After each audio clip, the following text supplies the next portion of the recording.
नमस्कार दोस्तों, स्वागत है आप सभी का मेरे इस चैनल पर। जैसे कि आप देख सकते हो, आज मेरी शुरुआत हो गई थी 3:30 बजे से, लेकिन माही को सुलाते सुलाते मुझे 4 बज गए थे। और जो मेरा रूटीन स्टार्ट हुआ वो हुआ 4:07 से, क्योंकि मुँह हाथ धुलने में और पानी लाने में मुझे 4-5 मिनट लग गए। और एज़ यूजुअल मैं बोर्ड पे थॉट लिखती हूँ, तो फिर मैंने फटाफट से एक थॉट लिखा। So today's thought is, if there is no struggle, there is no progress. So good luck everyone. Be happy with your struggle, right? तो उसके बाद मैं स्टडी करने बैठ गई थी, और कम से कम 4 बजे से लेकर 5:30 तक मैंने स्टडी करी। मैंने नोट्स रिवाइज़ करे, और अभी फ़िलहाल मैं फ़र्स्ट यूनिट पर ही फोकस कर रही हूँ, क्योंकि मैं कुछ भी स्किप नहीं करना चाहती हूँ, बैच के साथ चलना चाहती हूँ। काफ़ी क्लासेस मैंने कवर कर लिए, लेकिन मेरी कुछ क्लासेस छूटी हुई थी, तो उन्हें कवर करने में टाइम लगेगा। और करेंटली जो क्लासेस चल रही हैं उनको बस देख रही हूँ।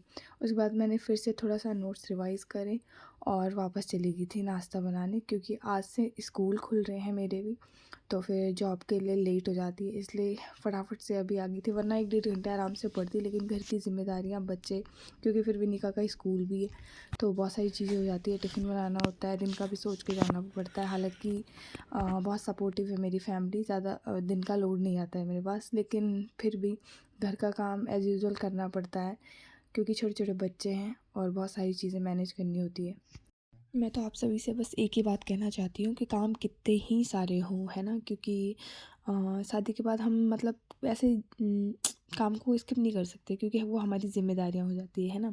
जैसे हमारे मायके में हमारे माँ बाप की ज़िम्मेदारी है, ऐसे हमारी ज़िम्मेदारी ससुराल में सास ससुर की होती है, और हम कुछ भी चीज़ ऐसे इग्नोर नहीं कर सकते। जो हमारी ज़िम्मेदारियाँ फ़र्ज़ है वो हम निभाएंगे, और निभानी ही चाहिए हर एक बहू को।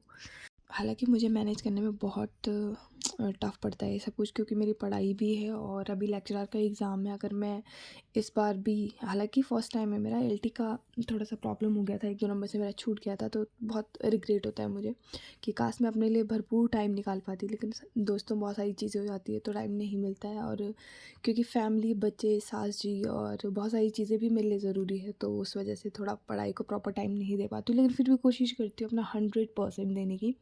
बाकी मैं आपसे यही सिर्फ कहना चाहूँगी कि फ़ोकस्ड रहो, है ना। जितना हो सके टाइम निकालो, फ़ोकस्ड रहो। हर काम ज़रूरी नहीं होता, मतलब जैसे इम्पोर्टेंट जो काम है वो करो, है ना। हर काम ज़रूरी नहीं होता। अगर आपको लगता है कि कोई काम आज नहीं कर सकते, ना से ही कल वो हो जाएगा, तो उसे कल पर छोड़ दो। घर का काम, है ना। एज़ यूजुअल मैं अगर बात करूँ कि किसी का फ़ोन आ रहा है और आपको लगता है कि बहुत ज़रूरी है, तो ही पिक करो। अगर इम्पोर्टेंट है, अगर आपको ये लगता है कि यार ये तो ऐसे ही पकाता है, ऐसे ही फ़ोन करता है, बाद में बात कर लूँगी या अगर बात कर लूँगी, तो बिल्कुल टाल दो, क्योंकि अभी आपके लिए इम्पोर्टेंट क्या है, आपकी स्टडी, ठीक है ना, कि किसी से बात करना। और बात भी करनी है तो 5-10 मिनट, 20 मिनट, ये नहीं कि घंटों आप बातें कर रहे हो। तो स्किप करो वो चीज़ें जो आपका टाइम बर्बाद कर रही है, जो ज़रूरी नहीं है ना। जो इम्पोर्टेंट काम है वो करो, बस, है ना। तो दोस्तों, यहाँ पर अभी विनिका उठ गई थी और मैंने उसे फटाफट से नाश्ता दे दिया था। अपने लिए भी चाय बना ली थी, फटाफट उसके बाल बना रही थी, क्योंकि गुड आज मॉर्निंग स्कूल था, तो मुझे खुद माऊ। भी हड़बड़ी मच रही थी बहुत ज़्यादा। फिर माही उठ गई, उसको भी थोड़ी सी रोटी खिलाई। कुछ बोलना है आपको माऊ? ना, देखो मेरी बोली नहीं बोल रही, ना, क्यों? बोल दो गाइस, गाइज। हाँ, गाइस बोलो, मुझे बात नहीं करनी गाइस, क्या क्या क्या, फिर से बोलो। गाइस नहीं करनी है बात, किससे? ये तो बस गाइस इसकी बातें सुनते सुनते और तैयार होते होते दूध चला गया बाहर, और अब मैं तैयार हो गई थी, क्योंकि मेरे स्कूल का टाइम हो गया था, और इसी वजह से जल्दी में दूध पे ध्यान भी नहीं रहा। माही को रोटी खिलानी थी, फिर ये फिर से रो पड़ी थी कि क्यों? मम्मा वीडियो बंद करो। ठीक है, नहीं बना रही, ओके। वो रो रही थी क्योंकि उसे पता था कि मम्मा अब ड्यूटी जा रही है। जैसे वो रेडी होके देखती है ना कि मम्मी ने नए कपड़े पहन लिए, आईडी कार्ड डाल दिया, तो फिर रोने लग जाती है। अब मैं पहुंच गई थी स्कूल में, जहाँ पे सारे टीचर्स बैठे हुए थे, बिकॉज़ फ़िलहाल तो अभी 9-10 की क्लासेस ही चल रही हैं, बाकी छोटी क्लासेस की हमारे यहाँ छुट्टी है। 15 से खुलेंगे स्कूल, तो बाकी सब बाहर बैठे हुए थे। सिर्फ 10th की क्लास चल रही थी, वो ऊपर चल रही थी, और फिलहाल अंजलि मैम क्लास ले रही थी, तो हम लोग फ्री थे, हम अपना काम कर रहे थे। बस थोड़ी बहुत मटर गश्ती कर ली, और उसके बाद नेहा मैम से मिल ली मैं। उसके बाद मैंने अपनी मतलब मेरे को जितना टाइम मिला मैंने थोड़ा स्टडी करा, ज़्यादा टाइम तो नहीं मिला क्योंकि यूडाइस का काम चल रहा है स्कूल में, तो फाइल्स वगैरह पूरी करनी पड़ती है। अब मैं घर आ गई थी। माही के नखरे देखो, गेट से उसे पता चल जाता है कि जैसे स्कूटी की आवाज़ आती है कि मम्मा आ गई, तो फिर उदास होकर बैठ जाती है कि हाँ कहाँ थे आप, ऐसे करके। बड़ी मुश्किल से थोड़ी देर उसके साथ टाइम स्पेंड किया, उसका मूड ठीक किया, उसके बाद आके मैं अंदर, जैसे कि आप देख सकते हो अभी मैंने पर्स भी नहीं रखा है, लेकिन मैं आपको घर का टूर करा देती हूँ, ऐसे सारा काम पड़ा हुआ है मेरा।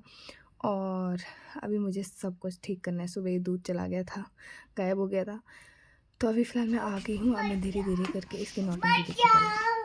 बचाओ बचाओ। अब तो बारी की कपड़े धुलने, ये छोटी है बहुत, अभी इसके 2-3 जोड़ी तो पर डे के कपड़े हो ही जाते हैं। उसके बाद कर्टेन खोले क्योंकि दिन में धूप अच्छी आ रही थी, सुबह तो टाइम नहीं लगा कर्टेन वगैरह खोलने का। और फिर फटाफट से कपड़े निकाल के लेके गई छत में और कपड़े डाले। लेकिन मंदिर में इतनी मतलब भजन वगैरह की आवाज़ आ रही थी, शायद मंदिर में आज कुछ था, बहुत सारे भजन सुनने को मिले। इसके बाद फटाफट से सारा काम निपटा के मैं नीचे आई क्योंकि छत की सफाई भी करी थोड़ा सा। अभी मेरे किचन का काम भी पेंडिंग था, फटाफट आके नीचे मैंने किचन की क्लीनिंग करी। उसके बाद थोड़ा सा बर्तन धुले और उसके बाद मेरा प्लान था कि मैं खाना भी ले जाऊं और ऊपर छत पे जाऊं। जैसे ही मैं खाना लेके छत में पहुंची वैसे ही विनीता का आ गया और विनीता आ गई घर। कचरा बात बताऊं, बहुत ज्यादा गंदी है। पहले तो हाँ